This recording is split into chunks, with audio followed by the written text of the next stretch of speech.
Hello guys and welcome to Throw the Bottle FM. My name is Charlie and today I'll be doing my first ever rebuild on this new channel.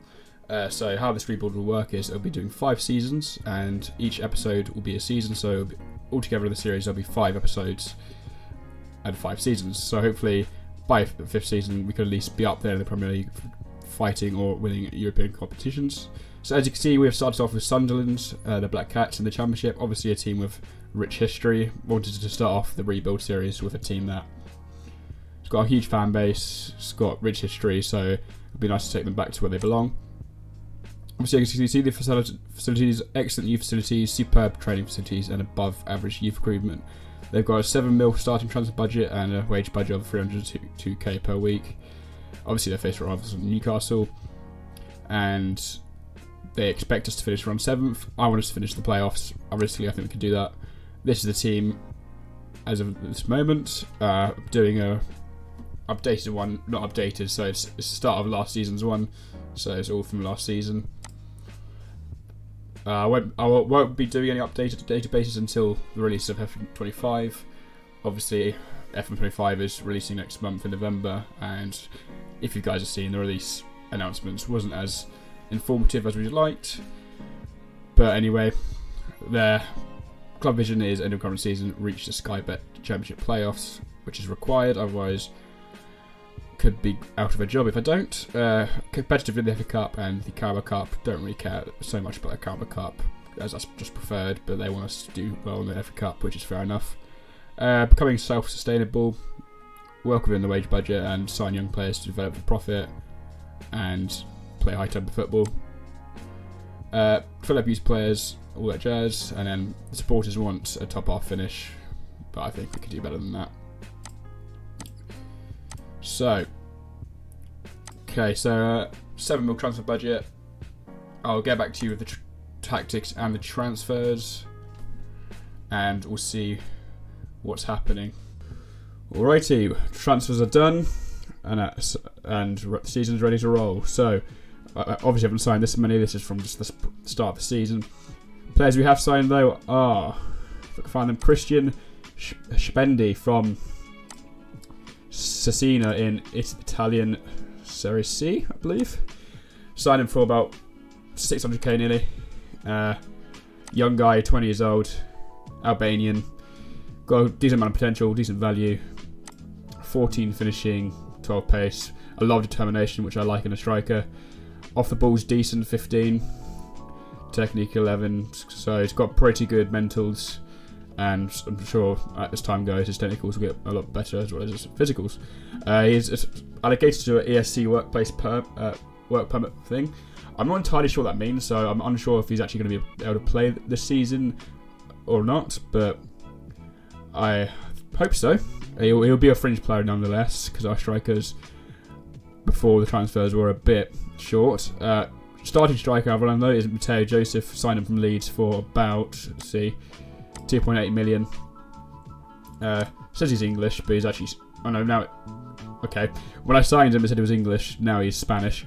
He's getting decent value, not the best current ability, so he's leading Sky at Bet League 1 only, but I think I could get this guy firing. He's got 14 pace, 13 finishing, which will only improve. Again, he's only 19 years old. Off the ball's decent enough, that'll improve. Not as much determination as I'd like, but I'm sure we could get him there. It's doing decent enough for Leeds in real life at the moment, so I think I have a lot of faith in this guy to bang. And final, we've only made 3 signings, all of them strikers. I'll probably send these 2 on loan just because I think we were short on strikers. Then we signed Devin Hayne, a 19-year-old striker from De Graafschap from 2nd division in Holland. Signed him for 2.3 million, 8 goals last season, 21 games. He would have been 18 then, so that's not too bad. Where's he again? So he's got 13 finishing, 15 dribbling, 12 pace, not the fastest. Decent enough determination for me. Off the ball's decent enough as well. He's only 19 years old. And same situation, he's ESC work permit. Unsure. I believe they can play. But either way, he's a good guy, but League 1 player. And I'll probably be looking to send this guy out on loan. And I'll keep the Spendi guy. Or vice versa, or the opposite. I might send the other guy on loan and keep this guy as a backup. He's registered as a fringe player, so he won't be demanding too much first team action, which is good.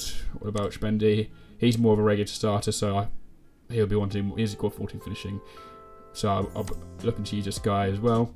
In terms of outgoing, we sold Ellis Taylor to Barnsley. He's nowhere near Sunderland quality at the moment, and I don't believe he will be. Ben Middlemass has gone to Cheltenham on loan, as well as Romain Mundell off to Mansfield. Tactics-wise, this is the tactics. We're running with a positive 4-2-4 wide custom gegenpress. Starting strikers are Matteo Joseph in the advanced forward role, and Nazari Roizen as a pressing forward and support. Probably change that to attack, actually.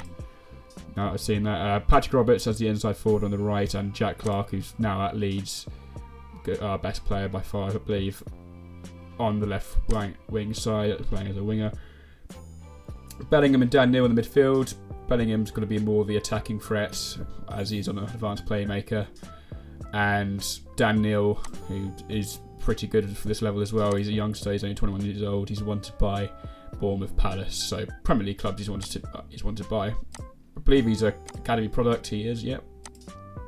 He's decent enough, got decent enough mentals, technicals as well, pretty good, and he's pretty well rounded.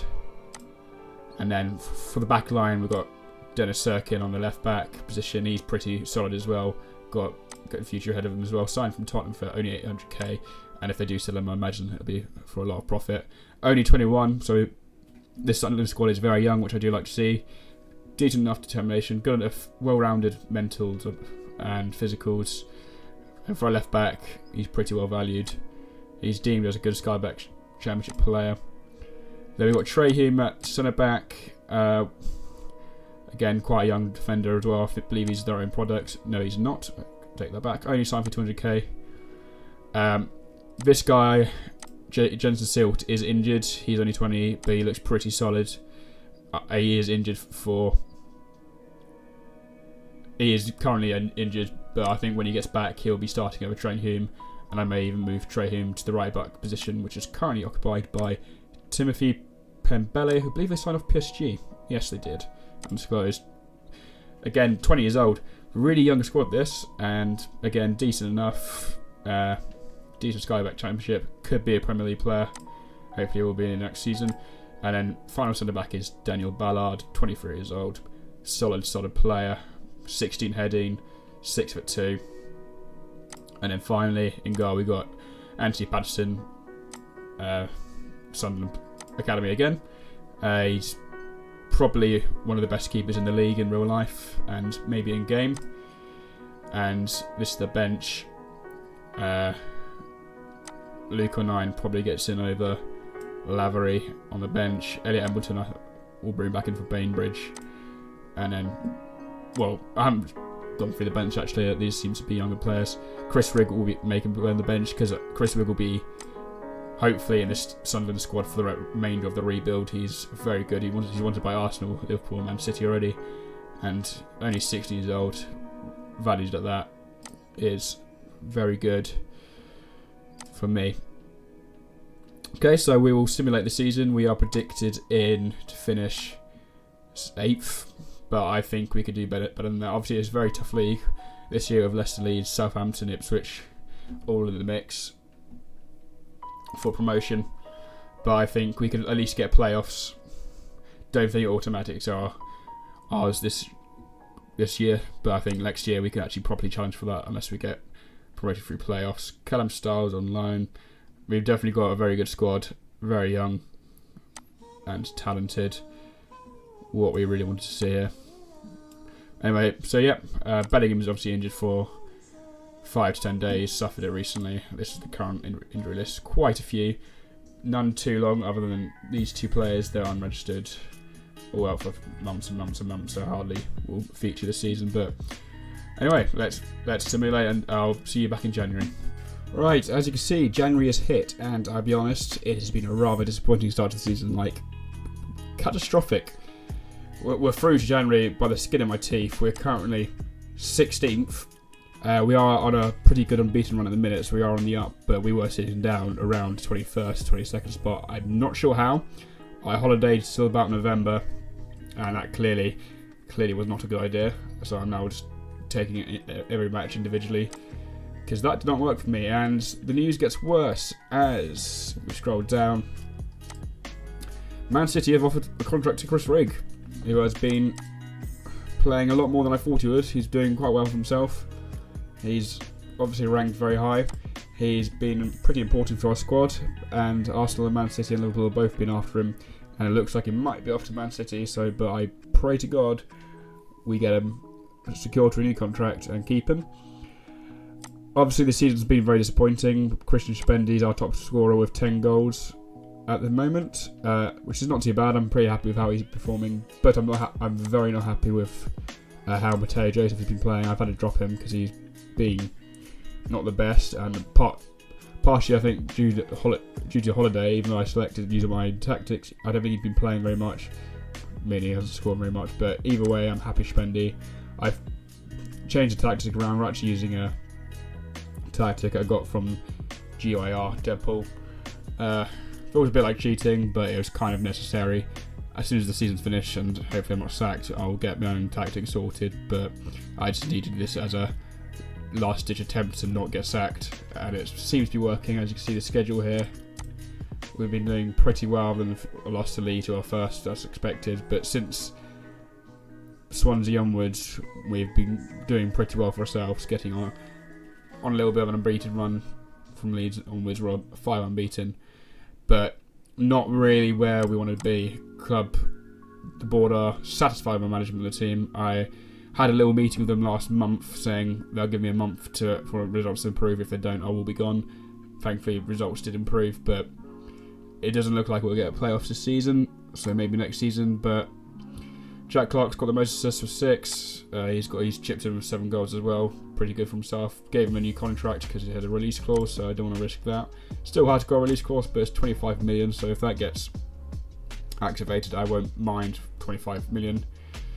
Patrick Roberts doing pretty well, 5 goal moments. But the main talk of the town is we've had a lot of injuries this season, a lot. As you can see, Patrick Roberts, our main winger, has been out for 5 weeks. Anthony Patterson, our main goalkeeper, has been out for 6 weeks. Our backup keeper wasn't the best. Dan Neil out for 3 weeks. All key players are out injured in training or in matches, which really has hindered us and really has hindered our chances of playoffs. But that's not all to blame. Joe Bellingham started the season off injured. Dan Neil's had his injuries. Same with Chris Rigg, but allowed as well. But all the backline's pretty tight. We've just had a run of fixtures where they were all in the space of like 3 days of each other. Hardly any time for rest. But we've managed to get through that unscathed, which is good. Next match is against Swansea in the FA Cup. Hopefully we can win that just to please the board a bit more. But maybe we can make a late push for playoffs. We are only 9 points off playoffs, and with the winning form we're in right now, I believe we have got an outside chance, but don't think it's that possible. At this rate, I'll take anywhere between 9th or 10th, or 7th and 10th even, rather. But yeah, Spendy I'm happy with. He's done well for himself. Only 20. He's got 10 goals so far this season. Needs to be more. I've been trying to loan out Devin Hine, but I haven't had too many offers for him. Again, he is a good player, so I do hope he gets a loan move to get the game time. We've got loads of loan players already, and Mandel's had 31 games. He can come back. He's not too bad, but probably not ready for us now. We haven't really got any money to spend for January, so. And if we do lose Chris Rigg, it will be on a free contract, which is not ideal. So we get no money for that at all. I think we get 1 mil compensation. That's not going to do us any favours. Dan Neil had an offer for Fulham. Thankfully, Dan Neil wasn't too interested. So we do get to keep hold of Dan Neil, who has been pretty good for us. 9 goal involvements from a pretty, not that much of a creative role, other than being a deep line playmaker, he isn't really up the pitch as much as the rest. Bellingham 9 he's doing very well for himself. But yeah, so won't be able to do any transfers because the budget is too low. We're actually already overspending on the wage, so transfers are not happening this January. But I think since I've took control, it have seen better results. So hopefully we finish the season on a high and get to where we need to be. So yeah, I'll see you at the end of the season. Hopefully we are better off now than we are now. Right guys, as you can see, the season's finished. Finished in 11th. Not the best, not what we wanted, but it's a significant improvement on where we were when I last talked in January. Around about there, moved up to here. Really thought we'd have an outside chance of playoffs considering the run we went on. We went on an unbeaten run from December onwards. It looked very good for us, as you can see here. Other than the FA Cup loss, we hadn't lost for 14 games, I believe it was. So that was a good run. Really got my hopes up. Last game made true to Sheffield Wednesday as well. Not great. Positives though, we kept Chris Rigg, obviously injured for 5 to 8 weeks. He got actually nominated in the Next Gen Award, so he's one of the best wonder kids in the world at the minute, which is very good to have. This is how we finished tactics-wise. In terms of squad goals, Spendi finished top scorer of 20 goals, 4 assists. Joe Bellingham had a very good season with 12 goals, 7 assists. Jack Clark, 12 goals, 10 assists. Patrick Roberts chipping in nicely as well. So really nice to see we have goal threat. Joe Bellingham's wanted by Chelsea and Sevilla. We've got a lot of wanted people right now. Leicester from Daniel. But yeah, really much better second half of the season. But ultimately it was the first half of the season that cost us. As you can see here, we've got youth intake that's just come in. Nope. That's just come in. We've signed 2 people, both elite talents. Kalen, Bamit Jeffrey, CDM, not too bad. One for the future maybe. Hopefully we get to use these guys at one point during the save. And then Kaysen Melish, a left winger, with not the best attributes at the minute, but maybe one day we'll get there. Again, so next season we're looking at about 3.5 mil transfer budget, but I'll confirm that you guys next episode. In terms of dynamics, teams pretty much happy other than a few. There's one, Elliot Embleton, Dak wants to leave because they're not getting the playing time because they're not what we need right now. But ultimately, very happy to keep hold of Chris Rigg. Still valued great, and if need be, we can sell him for a decent profit. But I hope to keep him throughout the whole season, the whole series. Same with I think Spendi as well can be our striker for a long time as well. He's star ratings like show, but obviously he got 20 goals in his first season, so it's pretty good. He's only 20 years old as well, and you know, can't ask for more for him. But yeah, anyway guys, thank you for watching. Hopefully next season's a lot better than this one. I reckon with how things are going, with how much we need to play to develop, if we keep hold of them, I think we could be looking at promotion next season, whether that's through the playoffs automatically or not. But yeah, if you did enjoy watching, please make sure to like, subscribe, follow my Twitter as well. It's in my YouTube bio. But yeah, I'd appreciate that much, and thank you guys for watching.